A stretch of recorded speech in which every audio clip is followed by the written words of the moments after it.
petit que L. Il ne reste plus qu'à rassembler les éléments du puzzle.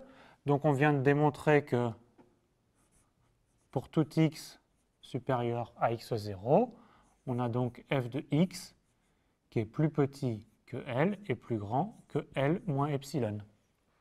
Ça montre exactement que f a la limite L en plus l'infini. En effet, pour chaque epsilon positif, on a trouvé un x0 tel que dès que x est plus grand que x0, f de x est compris entre L et L moins epsilon. Et donc, le bilan, c'est que la limite de f en plus l'infini est égale à L.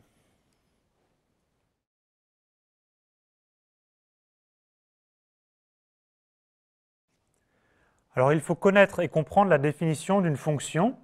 Par exemple, qu'est-ce que c'est que la limite de f en plus l'infini qui est égale à L? Alors, ça signifie la chose suivante. Pour chaque epsilon positif, il existe un réel a positif, tel que dès que x est plus grand que a, f de x va être proche de L, c'est-à-dire que f de x moins L est strictement plus petit que epsilon. Il faut aussi comprendre ce que ça représente sur le dessin. Donc, on se donne tout d'abord un epsilon positif aussi petit qu'on veut. Ça correspond à prendre un intervalle L moins epsilon, L plus epsilon, autour de L. Maintenant, ça nous donne une hauteur de boîte. Il s'agit de trouver A, tel que dès que x va être plus grand que A, le graphe en bleu va être inclus dans la boîte. Donc, il s'agit de trouver le départ de la boîte. Alors ici,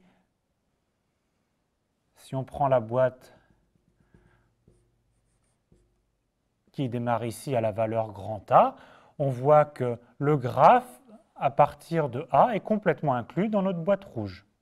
Si on avait pris un epsilon prime plus petit, il aurait fallu prendre une boîte de hauteur plus petite et faire démarrer la boîte un peu après. Il faut aussi connaître le lien entre les suites et les limites. Alors on a utilisé dans l'exercice que si la limite de f en plus l'infini est L, alors pour toute suite xn qui tend vers plus l'infini, on connaît la limite de f de xn, c'est aussi L.